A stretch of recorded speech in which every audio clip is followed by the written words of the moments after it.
Alright YouTube, what's up? So here's the deal. I'm getting in shape, I'm getting muscular. Don't mind me, whatever, slight flex, not important.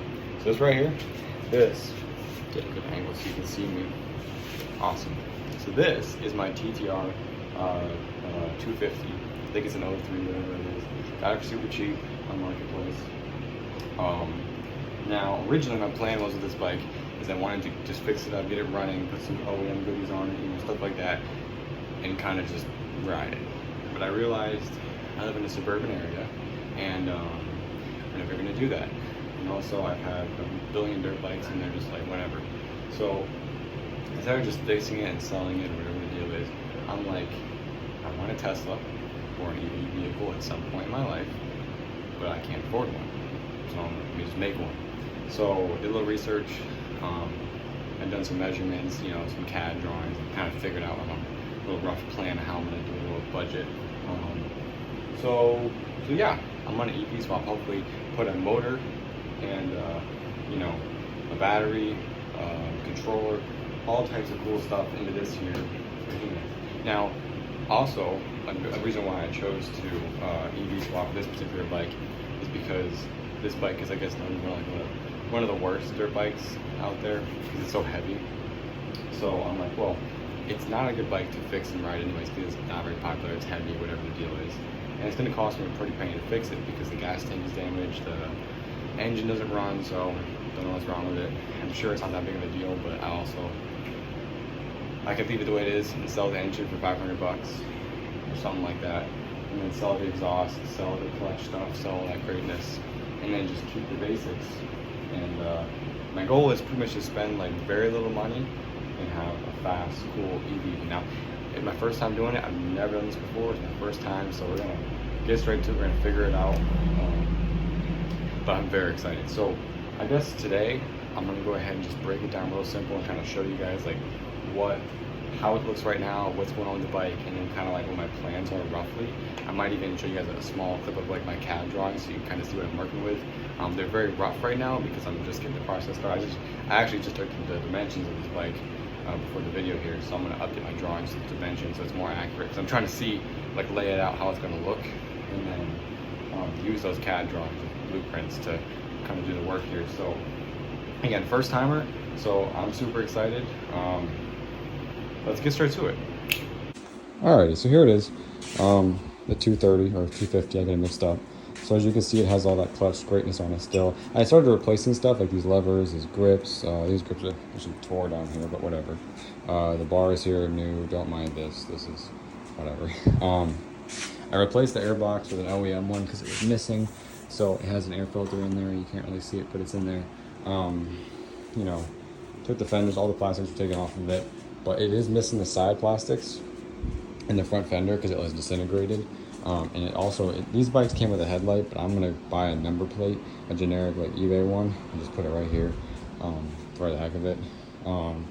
So all the OEM like control stuff is in here. The motor or engine has a starter. There's no kickstart, so I can't turn it over. I replaced some of the springs on it. Battery box is here. All this greatness, the big old clunky exhaust. I got new tires for it because these are shot.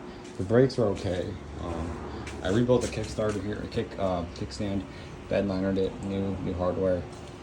All right, so I wanted to show you guys what I have for parts. I've got a new sprocket because apparently these are a wear item. I didn't really know that until recently. So got a new sprocket. I got this little slap guard thing for the swing arm there because it was missing. Reupholstered the seat. I did a terrible job, so I'm gonna do it again, but whatever, I don't really care. This is the gas tank. Unfortunately, it's damaged, so it's got a big like gash in it. So these are $600 OEM brand new, and they're like roughly $600 for an aftermarket one. So I realized, let me get this camera a little wider for you. There you go. I'm gonna try to get this stuff off and just kind of patch it up a little bit and just paint it blue, call it a day. Because I don't need it, but I want to put it on there for the aesthetics. So there's that. There's the old battery, and then back here, you can't see anything, but I have a bunch of like small hardware and stuff like that for it. So anyways, my plan is pretty much just gonna go through it, clean it up a little more, and try to probably pull this engine out, and all the other goodies. My goal pretty much is to fit the engine or the motor like right in this area here. It's probably gonna be about the diameter of this case here. Put it like right down here. Put the battery hopefully in this area right here, and then I'm gonna put the control unit in this air box because it's got a watertight seal on it and it's brand new, so I don't really want to waste it. I want to use this box because I paid for it. And then I got a ventilation here, and then there's a duct down there which I'm gonna have open so we can get plenty of airflow, and I might even put a cooling fan in here to keep it cool. All right guys, so here it is. Here's my rough CAD drawing of the bike with the handlebars. Nothing crazy. It's very, very, very simple. I'm not really done yet. I'm kind of just starting the process, but I don't do CAD. Like, I don't do architectural style CADs. I don't usually draw stuff like this. I do more plumbing, whatever. So this is not my wheelhouse, but so just, you know, bear with me with this process. I'm learning as I go. But anyways, so here's the rough layout. This is not quite current. I'm gonna probably move this controller more to the up here, that's where the airbox is. But as you can see, it's kind of a rough little layout, kind of gets the idea. I like to also show the wiring a little more in depth. So show like arcs going from the locations to the controller, but I want to kind of figure that out first, and then I'll show it on the drawing, because I do have a spot for a wiring diagram. So we're gonna kind of get this really precise. Here's the handlebars, kind of again outdated, but you can kind of see what I'm working with here. This kill switch note, you can ignore that one because I'm going to remove the kill switch, and just have the brake reservoir and the throttle. But this is a very rough layout of it. No clutch, of course, very simple.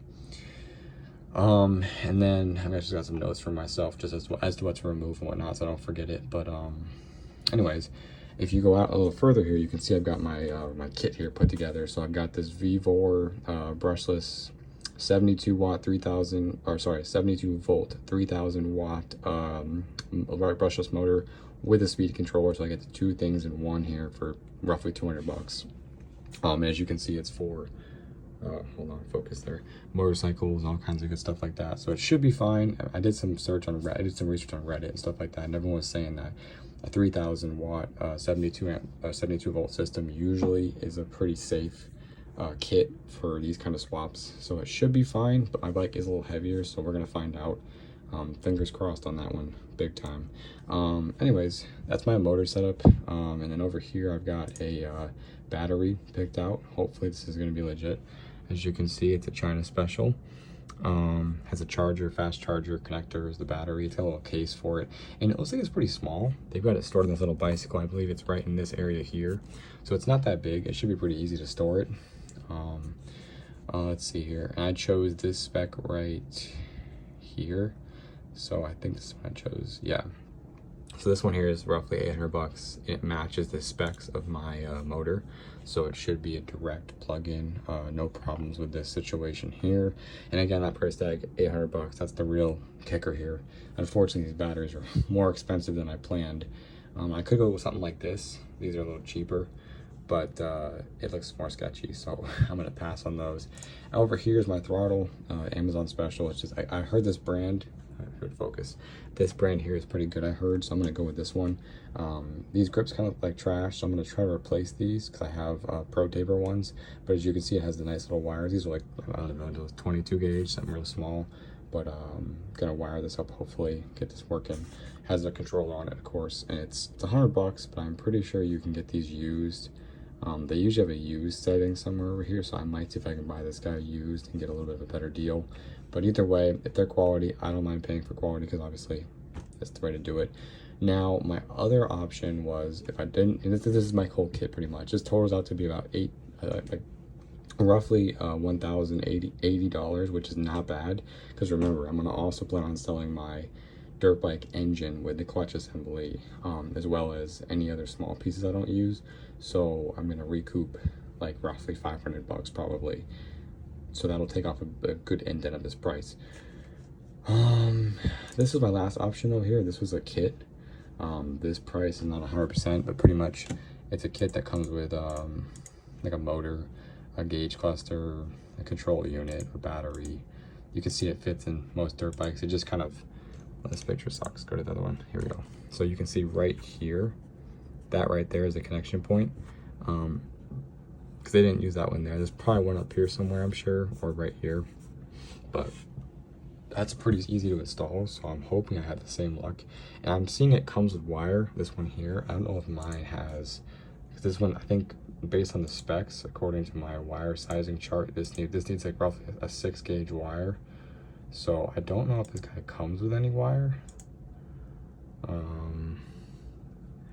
Because obviously it has a diagram here. This is pretty cool. Power, charging port. Okay, reverse. That's pretty cool. You can go in reverse with this thing. That's actually pretty sweet. I'm learning more as I look at this. Cool. These are the dimensions here, which is perfect. So hopefully that guy works. I don't know, but anyways, you can see it has the wire on it here. I'm hoping mine has that, because I don't. 6-gauge wire isn't too expensive from Lowe's, but then again, you know, whatever, we'll see what happens. But anyways, this one's a little more expensive because, as you can see, I've got no display picked out here. I've got the base model throttle situation here, no voltmeter, the lowest controller they have, and then I think what might kill the price is the battery, because no battery, the price drops drastically. But I mean, you have to have a battery. So I don't know, this is more of a professional kit, which is why I even looked at it. But honestly, this price to me is just not worth it, because the bike isn't that special. So to me, this price is a little bit ridiculous. But I mean, then again, obviously this bike's pretty cool in the picture, so this must be a pretty legit kit. So, you know, something to think about for sure. But anyways, that's kind of my deal with parts. I'm gonna update this diagram. Hopefully this little situation here, I'm gonna add some PDFs to it as well that show some of the information. I need to resize this bike diagram because it's not quite to scale, so I need to work on that. But anyways, yeah, that's my parts. Alrighty guys, so that right there that you saw was all my parts that I picked out. Pretty much the cost overall of these parts, I already mentioned it, but it's roughly a little over $1,000. And the bike was, I believe, like 600 bucks. It wasn't too bad price wise. So the bike was 600 bucks. The parts are going to cost roughly, yeah, I guess a little over $1,000. But my plan is pretty much I want to sell the engine by itself. I saw on eBay that running ones were going for $1,000, which is a little bit of a stretch in my opinion. So because mine doesn't run, and I also don't think anyone's going to pay $1,000 for that engine, I'm going to put it down to about 500 bucks. Start off with that price, maybe 600. I'll start at like 600, see what happens. Because 600 bucks would pay for the battery pretty much, or it'd pay for the throttle grip, the throttle assembly, and it would pay for the motor. And it would pay for a portion of the battery. So that could be a huge, because even just getting the throttle assembly and the motor would be a huge help, because the battery is like just kind of plug and play. So I'm not as worried about that. My biggest concern is the motor. So if I sell the engine, hopefully soon, I can just jump straight into it and buy the controller and buy the motor right away, which would be ideal, because I'm kind of excited to get started in this thing. So I want to kind of get the ball rolling here. So that's kind of my deal with that.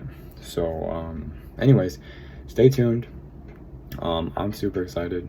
I cannot wait to dive into this project. So stay tuned, and any advice, tips, you know, whatever experience, anyone who's watching this, any experience you have, please hit me up. Follow my social media. ColeKing99 is my Instagram, and then yeah, just use that one because it's the easiest. DM me, whatever, and let's get straight to it. I'm super excited because I've got so many projects I'm trying to work on right now. I'm also doing a manual swap on a TDI Mark IV Jetta, so if you guys are interested in that, put it down below in the comments, because I would love to share that a little bit too. I kind of haven't been recording that process because it's like just been really hectic, and I didn't want to try to do the camera stuff while working on it. But I just pulled the transmission out of the Jetta recently. I already pulled the manual transmission out of the Beetle that I got it from, and all the clutch and stuff like that. Then I have already installed the clutch pedal and some of the small bits, but I need to do the wiring and install the transmission. I also need to install the new axles that I bought, and I also need to put in I have new engine mounts, which are over there, and I just got my VZDS cable, and I just installed the program on my other laptop, so I can do the cool coding stuff. So anyways, yeah, I'm super excited, so hopefully you guys are too. See you guys whenever I do more work on the projects.